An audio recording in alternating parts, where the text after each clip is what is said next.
পিলখানায় BDR হত্যাকাণ্ড ছিল পরিকল্পিত ও সুসমন্বিত অপারেশন, আর সমন্বয়ক হিসেবে উঠে এসেছে শেখ ফজলে নূর তাপসের নাম।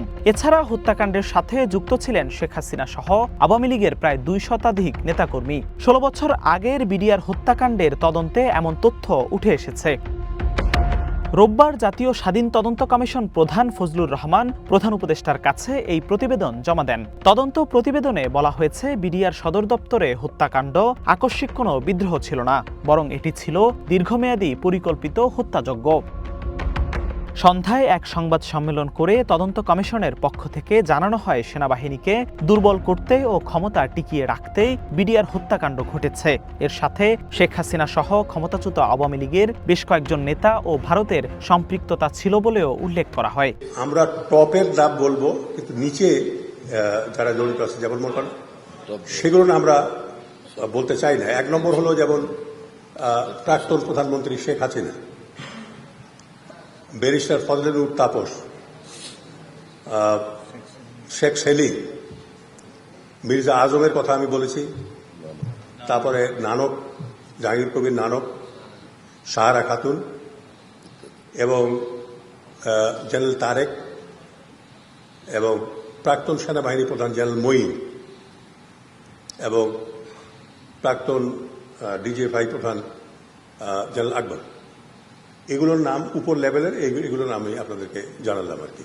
বাকি আপনারা মন্ত্রণালয়ে আপনি যান, তাদের সঙ্গে কথা বলেন, এবং আমি আশা করি যেহেতু আমরা কোনো ক্লাসিফিকেশন দেইনি, আপনারা পেতে পারবেন। এই বিডিআর কার্নেজ যেটা হলো, বাহিনী দুর্বল হলো, দেশ অস্থিতিশীল হলো, এতে বেনিফিশিয়ারি কারা? তো সেখানে আমরা ভারতকে পেয়েছি, যে ভারতেই একমাত্র প্রতিবেশী দেশ যারা এই বাংলাদেশের এই কার্নেজের মাধ্যমে বেনিফিশিয়ারি হয়েছে। বিডিআর হত্যাকাণ্ডের সাথে কয়েকজন সেনা কর্মকর্তা জড়িত ছিলেন, যার মধ্যে শেখ হাসিনার সাবেক নিরাপত্তা বিষয়ক উপদেষ্টা তারিক আহমেদ সিদ্দিক, সাবেক সেনাপ্রধান জেনারেল মঈনুদ্দিন আহমেদ আর সাবেক ডিজিএফআই প্রধান মোল্লা ফজলে আকবর যুক্ত ছিলেন বলেও দাবি করা হয়েছে।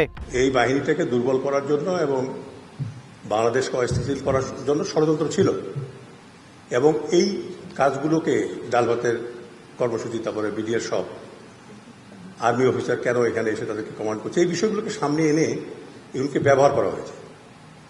বুঝছেন আপনি, যে আসলে ষড়যন্ত্র ছিল আমাদেরকে দুর্বল করে, দেশকে অস্থিতিশীল করা এবং বাহিনীগুলোকে দুর্বল করা। এটা একদিনে হয়নি, একটা দীর্ঘ সময় ধরে এগুলো হয়েছে।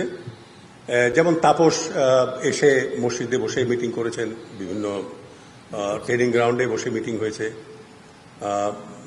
অন্যদের সঙ্গেও এখানে জুমার নামাজ পড়ে তারপরে মিটিং হয়েছে, তারা অফিসে গেছে, বিভিন্ন সময়, একটা দীর্ঘ সময় ধরে কিন্তু এই ষড়যন্ত্রগুলো, এবং সর্বশেষে গিয়ে এই কিলিংটা হয়েছে আর কি।